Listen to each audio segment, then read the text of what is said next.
start with my vocal story. I have been quite open with my vocal journey on social media, not really well, I guess kind of in depth, but not to this extent where you know the complete ins and outs. And so I thought, why not share my vocal story? So maybe it could help you or inspire you on the other side. So when I was in high school, I think it was my sophomore year, I think I was 16, I was doing the most, like truly the most. I was in every choir at school, which was like maybe 4 or 5 different choirs. I was doing a cabaret troupe outside of high school.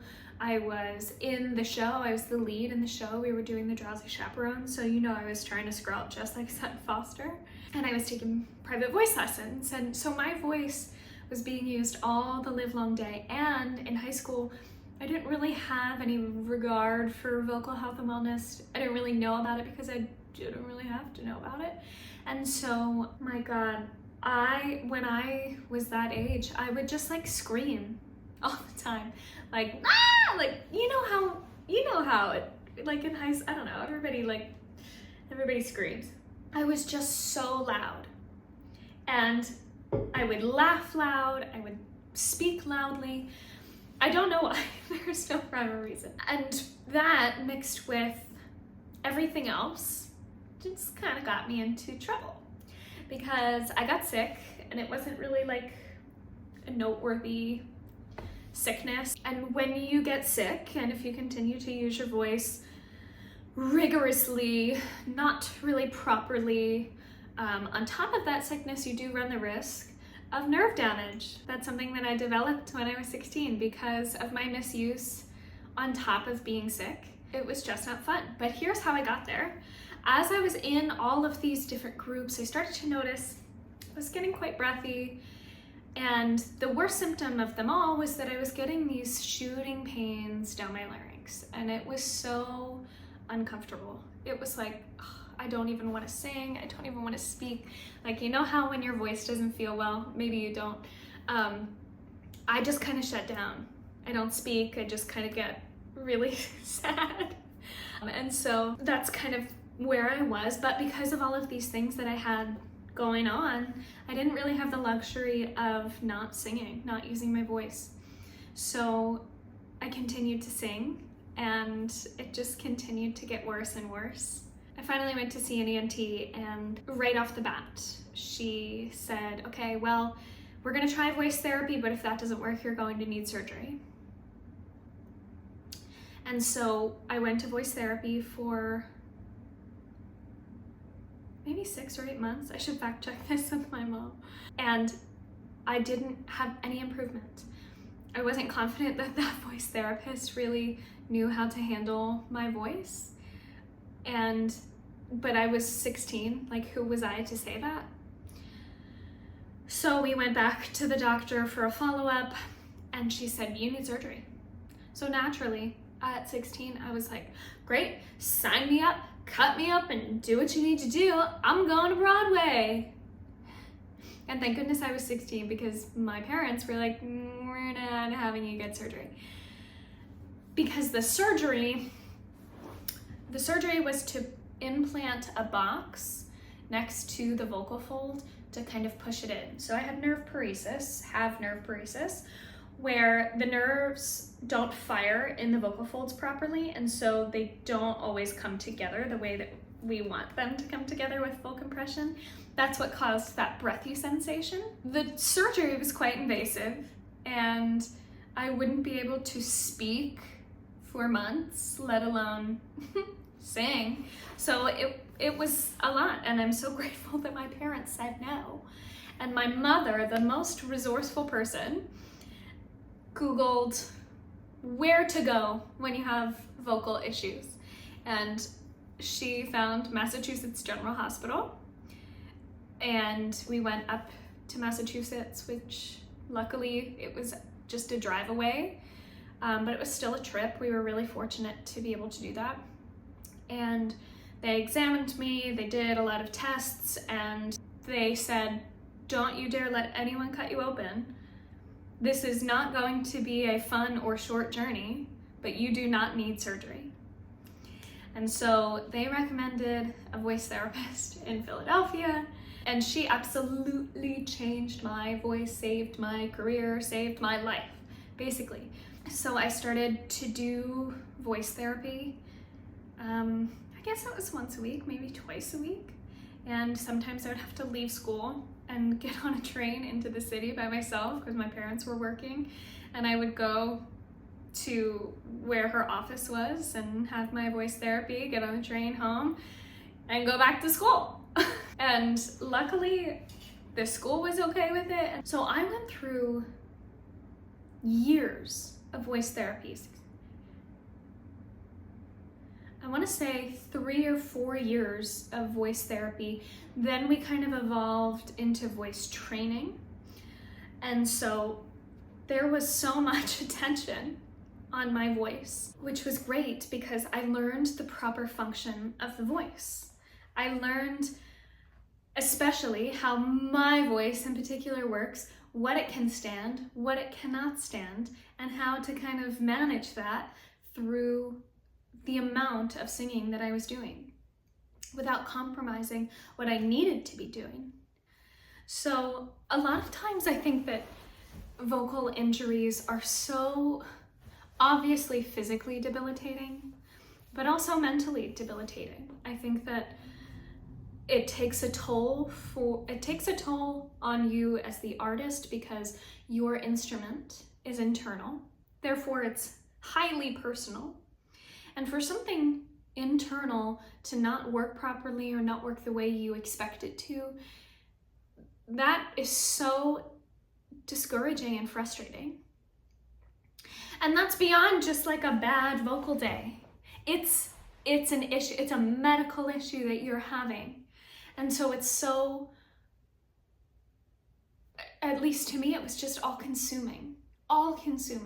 I share this for a few reasons, because I want everybody to know that you should be your own advocate. My mom taught me that through this journey because she was my advocate. I was ready to slice my throat wide open, fix my voice, I'm going to Broadway. Thank God she was my advocate to say, no, that does not sound right, nor should surgery be like the next option. And I learned that if you have those feelings in any sort of medical situation, that you're in charge, you're the boss, you call the shots. Second, I share it because it's normal for your voice to go through these ebbs and flows, but don't let it take your soul. Your instrument will rebound. And not only will it rebound, but it will become your superpower. The more you know about your instrument, the better. I was listening to a podcast once and she said, you ask any piano student how many keys are on the piano, they'll know it. You ask any trumpet student how many valves there are, they'll know it. If you ask a vocal student what's going on in here, they're gonna have no idea. So the more you know about the anatomy of the instrument, how it works, but also your personal instrument, the more it will benefit you as a singer for the rest of your life. Obviously, having this nerve disorder affects me physically, but mentally, it's a whole different ballgame, folks, because let me tell you, with that comes like vocal trauma. Like for me, whenever I do any sort of like hard chest belting or riffs and runs or things that I was doing at that time of my 16-year-old life, which was a long time ago, my body still has the trauma response of creating tension when I do those things. So it's a constant battle to kind of peel back all of the trauma that those years created in my vocal journey. So if this is something that you're dealing with, whether it's a vocal injury, a nerve disorder, you had bronchitis and now your voice just like ain't functioning the way you thought it was functioning before, it takes a lot of patience. And who better to have patience than you? Because it's in you. It takes a lot of trust in your body, your voice, that it will get back to where it needs to be. It just needs time. It just needs time. I have said it to so many of my students, especially recently. I don't know why, but for some reason it seems as though all of us singers are all type A perfectionists. And I do think that some of that has to do with the instrument being internal, that we want it to be perfect because it's a reflection of us and our being. But we, as perfectionists, have entered into this industry that is so rarely do you ever reach perfection for a myriad of reasons. One, the voice is ever changing. So like once you reach that sweet spot in your like early 20s voice, guess what? Your voice is gonna keep changing and maturing until you're in your mid 30s. Then you're going to hit menopause and start the aging process and all of that. Like your voice is constantly changing. So there's no like pinnacle of perfection or wellness or any of that sort of thing. But I think we also want everything to be so perfect in a really short amount of time, instantly. And there is nothing in voice training that is instant gratification. Nothing. If we like figure out in a lesson that we have a really clean pass at a run, fabulous. That takes a ton of practice to be able to recreate consistently. So we get these glimmers of like, yes, I have it, it's right at my fingertips. And then we have another pass at it and it's like, whoop, it's muddy again. You know what I mean? So patience in this training. So many people ask me why I decided to be a voice teacher. And this is the number one reason. It's because I was existing in a world where I didn't know enough about the voice based on how I was using it. And I didn't really have guidance in terms of vocal health and wellness, overall wellness. And the thought of all of that intrigued me. Oh, the more I know about my voice, the healthier I will be. Then let me help other people figure out what's best for their voices so they can be better in the long run. I think it's a really special and sacred position that I get to be in on the other side of the voice lesson, not the student. I get to be the teacher because it's such a vulnerable place where people grow and are sometimes stripped down to their most raw emotions because voice training is so deeply personal, again, because of our instrument being internal. I feel so honored that I get to receive that and help people to grow, and that people feel safe enough in my presence, in my abilities to help them grow. So it's the coolest thing. The voice is so cool. Nerd.